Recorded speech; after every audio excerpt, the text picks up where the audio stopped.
आज का topic matrix multiplication या multiplication of matrix. Multiplication of matrix, दो मैट्रिक्स की मल्टीप्लिकेशन करनी है। सबसे पहले मैंने आपको बताया था कि मैट्रिक्स क्या रिप्रेजेंट करती है।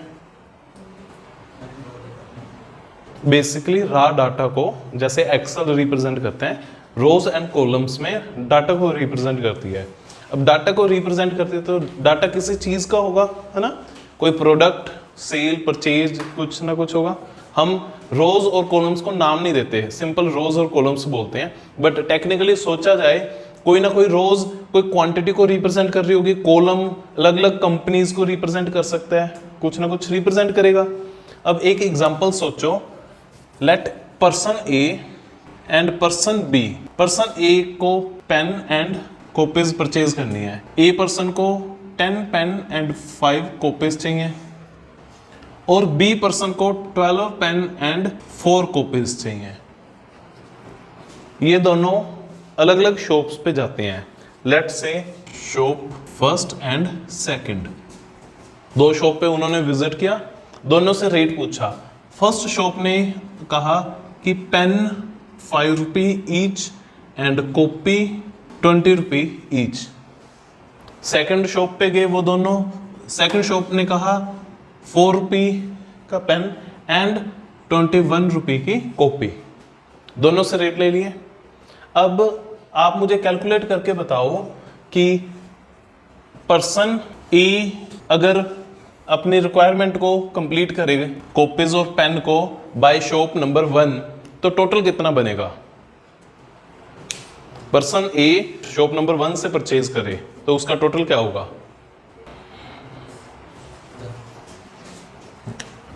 देखो, पर्सन ए को कितने पेन चाहिए, 10 पेन चाहिए। शॉप 1 क्या रेट का दे रहा है पेन, 5 रुपये का, तो 10 इंटू 5 हो जाएगा, प्लस 5 कॉपी चाहिए और शॉप 1 कॉपी कितने की दे रहा है, 20 रुपये की। टोटल करो 50 प्लस 100, आंसर इज 150। ये होगा person 1 person A eight first shop. But हो सकता है पर्सन ए एट सेकंड शॉप दूसरी शॉप से परचेज करे, तो उसका टोटल क्या बनेगा। सेकंड शॉप का टोटल बताओ मुझे। 10 पेन चाहिए, ये दे रहा है एक पेन 10 पेन चाहिए, एक पेन 4 रुपए का दे रहा है, प्लस 5 कॉपी चाहिए पर्सन ए को और एक कॉपी 21 रुपए की दे रहा है, तो ये हो गया 40 plus 105, answer is 145। Same as is person B at first shop और person B at second shop. Calculate करके मुझे आंसर बताओ पहले।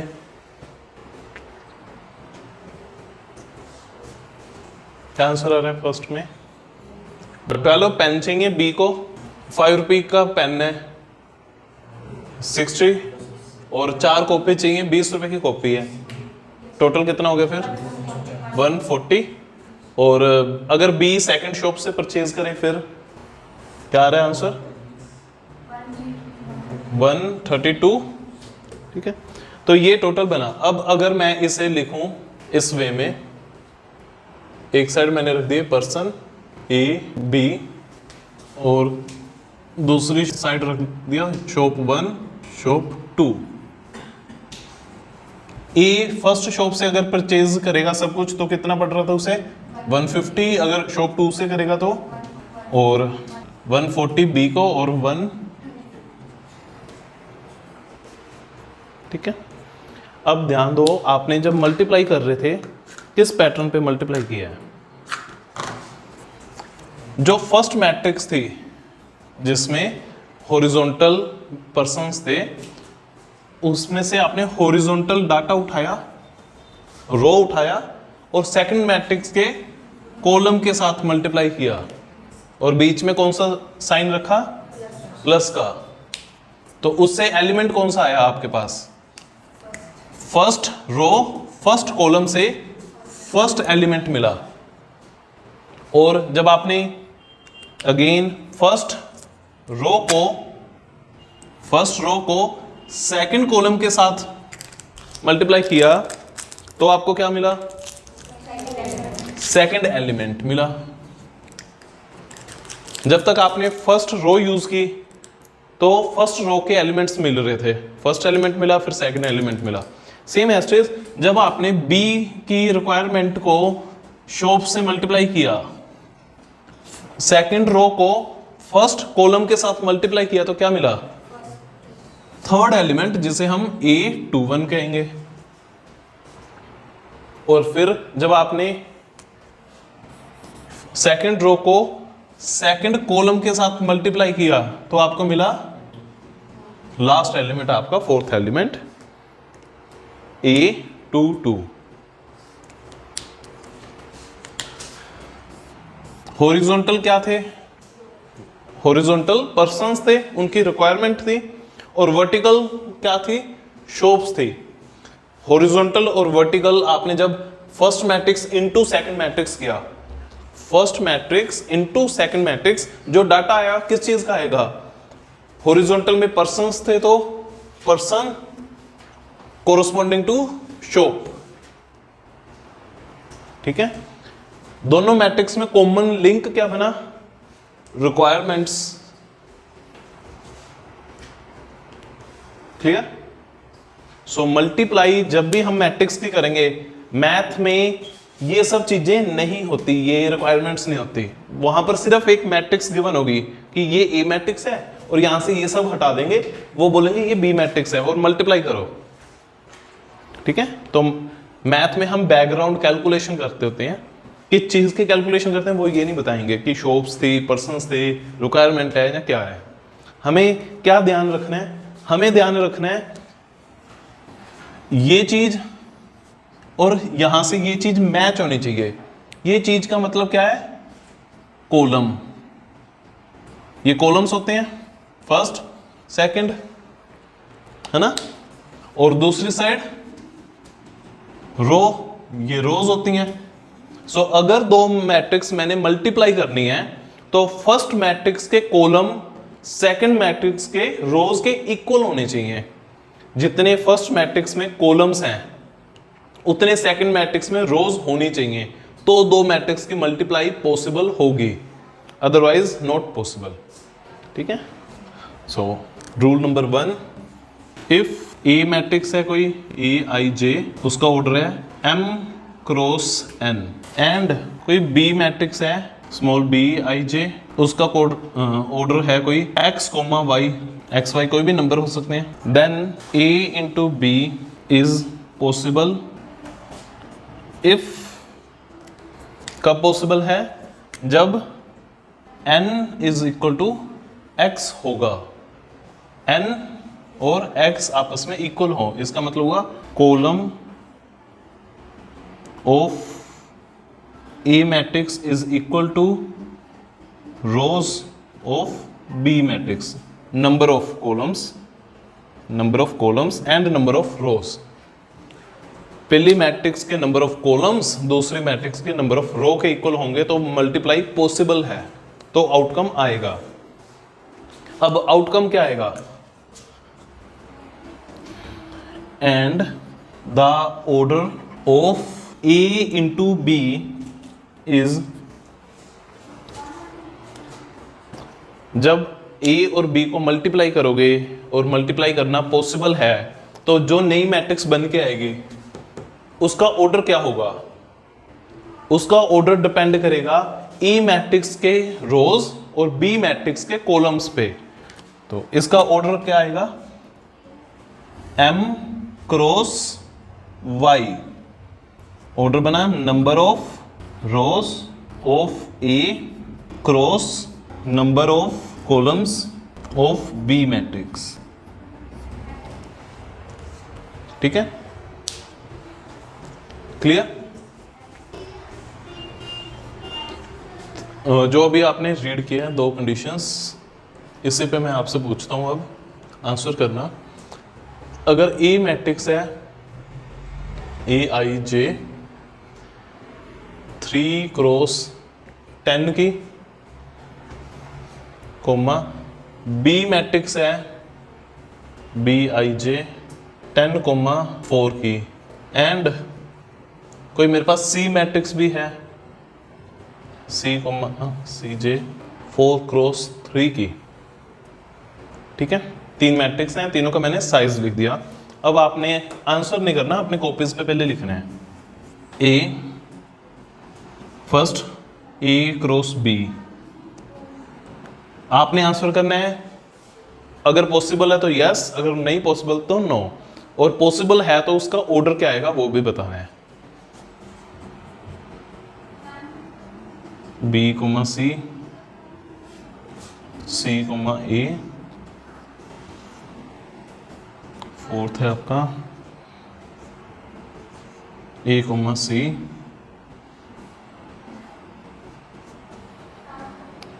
फिफ्थ है C/B। बस ये 5, टेक योर टाइम, फिर आंसर करना। चलो करें डिस्कस। फर्स्ट की बात करते हैं, A×B, ठीक। मल्टीप्लाई कब पॉसिबल है, क्या कंडीशंस थी? Number of column is equal to number of row. पहले वाले का कॉलम कौन सा होता है, जो सेकंड पे लिखा होता है, और दूसरे वाले का रो इक्वल होने चाहिए। अब A मैट्रिक्स के पास कितने कॉलम हैं? 10। B मैट्रिक्स के पास रोज कितनी है? 10। मैच कर रहे हैं तो पॉसिबल है। आंसर क्या आएगा? A का पहला और B का दूसरा, number of rose number of column, तो इसका आंसर बना यस पॉसिबल, और ऑर्डर आएगा 3x4, ठीक है। Second B×C। अब B के कॉलम्स कितने हैं मुझे बताओ देख के। B के पास 4 कॉलम्स हैं और C के पास 4 ही रोज हैं, तो सेम मल्टीप्लाई पॉसिबल है। और आंसर क्या आएगा? Number of rose into number of column, तो इसका आंसर आ रहा है 10x3। अब C×A, C के पास नंबर ऑफ कॉलम्स कितने हैं और A के पास number of rows, multiply possible है। आंसर क्या आएगा? 4 नंबर ऑफ रोज और नंबर ऑफ कॉलम। अब A×C, A×C में A पहले है तो A के रो कॉलम्स C के रोज के इक्वल मैच होने चाहिए। क्या ये दोनों मैच हो रहे हैं? A के कॉलम्स C की रोज के इक्वल होने चाहिए थे, बट यहां पर तो नहीं है, तो ये not possible. Product A×C possible नहीं है, बट C×A पॉसिबल है। क्लियर? और C×B देखो, C नंबर ऑफ कॉलम और B नंबर ऑफ रोज ना नहीं इक्वल, तो ये भी नॉट पॉसिबल। तो पहले 3 पॉसिबल थे, 4th and 5th not possible. अब इससे एक और बात सीखने को मिलती है। कल आपने पढ़ा था कम्यूटेटिव लॉ। कम्यूटेटिव लॉ का मतलब क्या था? A+B और B+A इक्वल थे अंडर एडिशन, और मैंने कहा था under multiplication, matrix multiplication possible नहीं होता। क्यों नहीं है? देखो C×A का तो आंसर आ रहा है, बट इसे इंटरचेंज कर दोगे तो आंसर ही नहीं आ रहा। तो ये आपस में कभी CA not equal to AC, इसका मतलब ये कम्यूटेटिव लॉ होल्ड नहीं करता। Under multiplication commutative law not hold, ठीक है। ऐसे ही ये वाला है। और अगर आ भी जाते तो जरूरी नहीं है कि इनका ऑर्डर सेम आ जाए। अगर 2 पॉसिबल है, A×B या B×A करके आंसर आ रहा है, पर ये भी जरूरी नहीं है कि वो दोनों आंसर इक्वल होंगे। हो सकता है उनका ऑर्डर चेंज हो जाए। कोई जैसे ये बना है 10×3, इसका जो दूसरा ऑपोजिट C×B अगर बन जाता तो वो क्या पता 3×10 हो जाता, उल्टा पॉसिबल हो जाता, है ना। तो यहां तक क्लियर? अब थोड़ी मल्टीप्लिकेशन की प्रैक्टिस करते हैं। पहले सिंपल 2×2 की मैट्रिक्स देता हूं मैं आपको। और मल्टीप्लिकेशन जितना देखने में सिंपल लगता है ना, इतना सिंपल है नहीं। इसमें बहुत गलतियां होती हैं, मोस्टली प्लस माइनस की गलतियां हो जाती हैं कि आप भूल जाते हो कि रो को कॉलम से करना है। कहने में इजी है कि पहले की रो उठाओ दूसरे का कॉलम उठाओ, पर जब आप कर रहे होते हो पहले की रो उठा के दूसरे की भी रो ही चल जाती है। जहां मल्टीप्लाई करके ये भूल जाते हो कि ये किस प्लेस पे आएगा, फर्स्ट रो फर्स्ट कॉलम का जो आंसर आएगा कहाँ रखना है, ये भूल जाते हो। ऐसी छोटी छोटी कंफ्यूजन है, वो प्रैक्टिस से दूर होंगी। चलो ए मैट्रिक्स है आपके पास 1 2 3 4, बी मैट्रिक्स है 5 6 7 8। आप मुझे पहले आंसर करो a इंटू बी और फिर आंसर करो b इंटू ए। चलो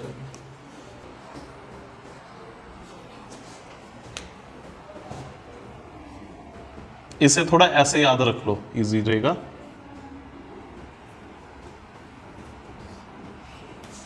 ये ऐसे मैट्रिक्स के ऊपर डब्बा बनाया, हाफ डब्बा। इसका मतलब ये है कि पहले रो उठानी है फिर कॉलम, पहले रो फिर कॉलम, पहली मैट्रिक्स का रो दूसरे मैट्रिक्स का column.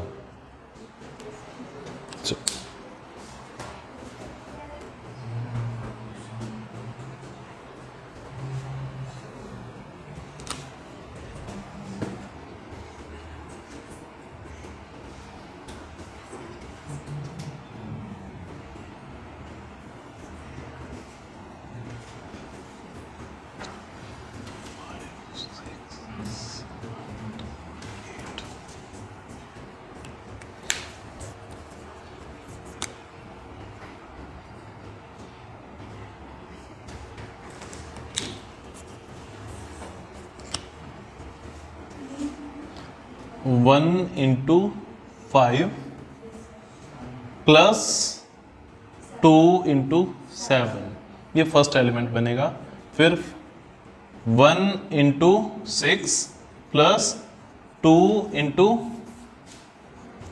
8, 3 into 5 plus 4 into 7, 3 into 6 plus 4 into 8।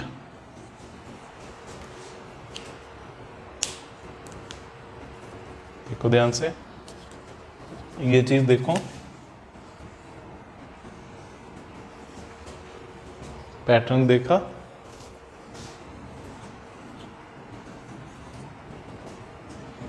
यहां से जो फर्स्ट कॉलम है वो इधर का भी फर्स्ट कॉलम ही बना पाएगा, यहां के फर्स्ट कॉलम से फर्स्ट कॉलम ही बनेगा। कैलकुलेट करना जरा, 5 प्लस 14 19, 15 प्लस 28 43, और फिर 6 प्लस 22 18 प्लस 32 50। तो ये हमारा आंसर आएगा a इंटू बी का। आ गया था? गलत है नहीं? क्या कहाँ पे दिक्कत आई बताओ? मिक्स हो गया ना? कहा था ये काफी कंफ्यूजिंग रहता है, बोलने में इजी है कि रो को कॉलम से कर दो, वो लिखते टाइम कंफ्यूज हो जाओगे, इसकी बहुत प्रैक्टिस करनी पड़ेगी। हाँ कर, वही मैंने अभी बताया था, रो को रो से गलती से कर जाओगे। और सबसे बड़ी गलती होती है जब कर रहे होते हो भूल जाते हो कि बीच में प्लस आना है। कई बार क्या होता है, कई बच्चे आंसर जब करते हैं 1 इंटू 5 एक एलिमेंट बना दिया, 2 इंटू 7 करके 14 दूसरा एलिमेंट बना दिया, फिर वो सोचते हैं कि अगला एलिमेंट अब बड़ी बन जाएगी, ऐसे तो 4x4 की मैट्रिक्स, तो ये प्लस का भी ध्यान रखना है। ठीक है, चलो अब आप निकाल लो b इंटू ए का आंसर। b इंटू ए आ गया था। चलो बाकी एक बार कैलकुलेट करो। b इंटू, अच्छा b इंटू ए पहले कर दिया? हाँ दिया था, मतलब वो हो गया किस? 6 नहीं, ऐसे मल्टीप्लाई होगी जैसे ये की है, रो इंटू कॉलम। 7 इंटू, ये तो यही एलिमेंट बन गया, a इंटू बी कर रहे हो, b इंटू ए। b को पहले लिखो, a को बाद में लिखो, फिर देखो किसकी रो किसके साथ मल्टीप्लाई हो रही है। इसे इस वे में लिखो, देखो अगर जब तक याद ना हो, प्रैक्टिस पूरी नहीं होती, तो स्लो स्पीड से प्रैक्टिस करने के लिए फर्स्ट एलिमेंट, फर्स्ट मैट्रिक्स की फर्स्ट रो को लिख लो 5 6 5 6, बीच में प्लस का साइन लगा के, ठीक है। अब ध्यान से फर्स्ट कॉलम लिखो, यहां पर फर्स्ट कॉलम 1 3, और दूसरी बार दूसरा कॉलम 2 4, ऐसे ही फिर यहां पर क्या आएगा 7 8 7 8, और उसके साथ मल्टीप्लाई में 1 3 2 4, क्लियर। अब इन्हें मल्टीप्लाई और प्लस कर लो, आपका आंसर आ जाएगा।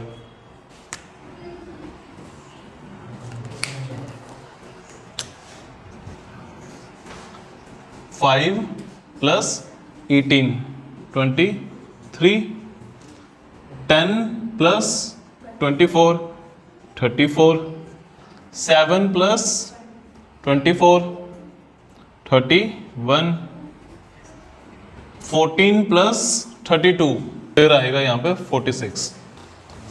थोड़ी सी टफ मैट्रिक्स, ए मैट्रिक्स है आपकी 1 -2 3 -4 2 5। बी मैट्रिक्स है 2 3 4 5 2 1। आपने आंसर करना है A इंटू बी का। ये वाले मेथड को याद रखना, इस वे से ट्राई करो एक बार। चलो बना लेते हैं, रुको। देखो 1 इंटू 2, ऐसे इसे ना मल्टीप्लाई ऐसे कर लिया करो, एक हैंड को हॉरिजॉन्टल मूव करो और एक हैंड को वर्टिकल, ऐसे रखो। 1 इंटू 2 -2 इंटू 4 -8, और ऊपर वाला 2 था, करोगे तो -6। फिर आगे बढ़ो, प्लस का 6, -6 + 6 0, फर्स्ट एलिमेंट 0 आ रहा है। अब दोबारा 1 इंटू 3 3, -2 इंटू 5 -10 और 3 -7, फिर 3 प्लस का 3 -7 + 3 माइनस का 4। अब दोबारा -8 + 8 + 10, आंसर क्या बचा 10। -12 10 5, 15 -12 3, तो ये आंसर होगा। क्लियर। तो इसे 2 हैंड्स यूज कर सकते हो आप, ऐसे एक वर्टिकल हॉरिजॉन्टल मूव कर लो, एक वर्टिकल मूव कर लो। चलो फिर B इंटू A करो।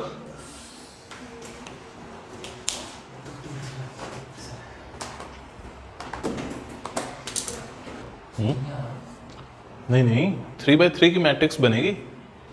साइज तो देखो, फर्स्ट के पास 3 रोज है, सेकंड के पास 3 कॉलम है, जो सो आंसर 3/3 मैट्रिक्स आएगा। ठीक है, सेम तो बिल्कुल नहीं बनना, पहले 2/2 है, अब 3/3 है।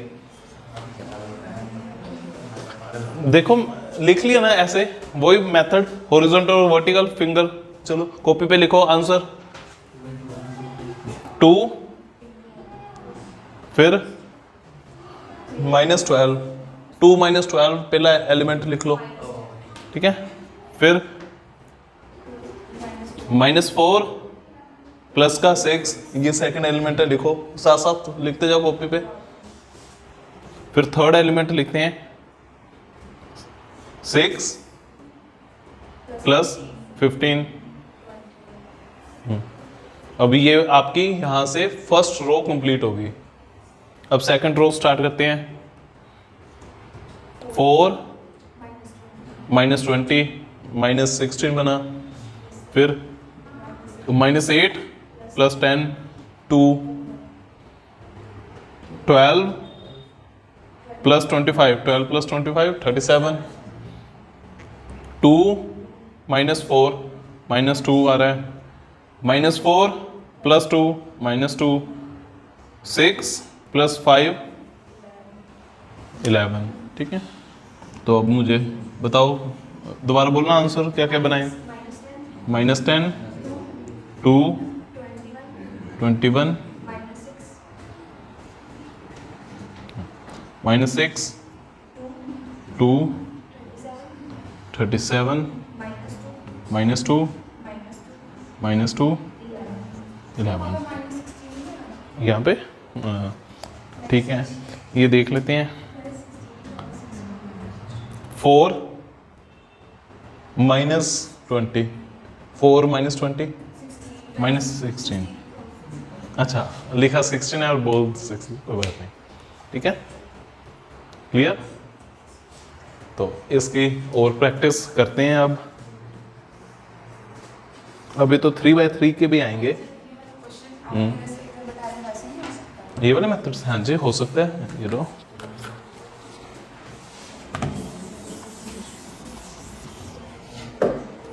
ये देखो 2 3 2 3 2 3 फर्स्ट रो लिख ली मैंने। अब इसमें फिल करते हैं। 1 × -4 -2 एंड 2 और 3 एंड 5। कैलकुलेट कर लो, सेम बनेगा। 3 बार क्यों लिखा है? पहली वाली मैट्रिक्स का ऑर्डर क्या है? इसका है 3/2 और इस मैट्रिक्स का, और ये सेम होना चाहिए। और आंसर आउटपुट क्या आएगा? नंबर ऑफ रोज, पहली मैट्रिक्स की नंबर ऑफ रो, दूसरी मैट्रिक्स के कॉलम्स, 3/3। तो फिर 3 एलिमेंट होंगे, 3 एलिमेंट होंगे तो 3 लिखेंगे। और वैसे भी एक बार इससे मल्टीप्लाई होगा, एक बार इससे और एक बार इससे, 3 अपने आप बन जाएंगे आपके। ठीक है, चलो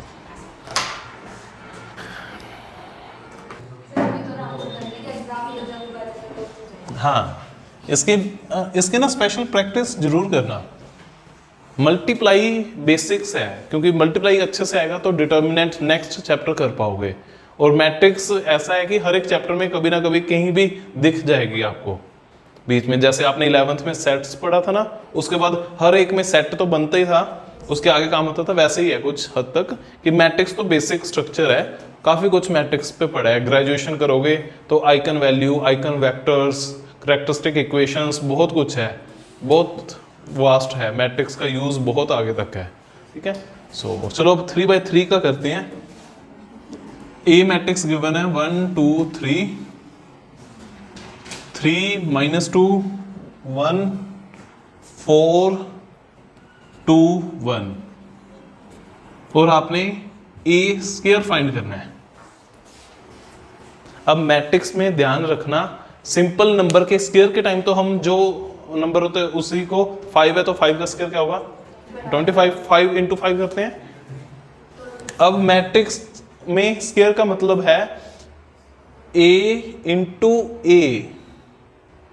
ए मैट्रिक्स को खुद के साथ ही मल्टीप्लाई करना है, और मल्टीप्लाई में वही रो और कॉलम को करना पड़ेगा। ठीक है, गलती से ये मत करना कि जल्दबाजी में आप सीधा लिख दो 1 का स्क्वायर, 2 का स्क्वायर, 3 का स्क्वायर करके, वैसा नहीं है। अब आपको पूरा ऐसे लिखना पड़ेगा 1 2 3 3 -2 1 4 2 1 इंटू 1 2 3 3 -2 1 4 2 1। अब इसके रो को इसके कॉलम के साथ करो, और फिर एक एलिमेंट बनेगा, फिर अगले कॉलम के साथ करोगे दूसरा, फिर अगले कॉलम के साथ तीसरा।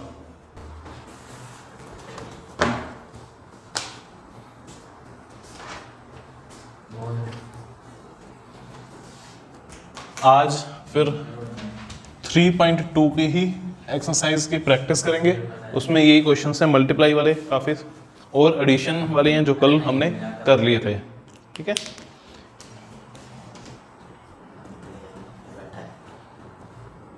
ये एक्सरसाइज के ऑलमोस्ट सब क्वेश्चंस करने के बाद ही नेक्स्ट एक्सरसाइज स्टार्ट करेंगे। क्लियर सबको? चलो ठीक है।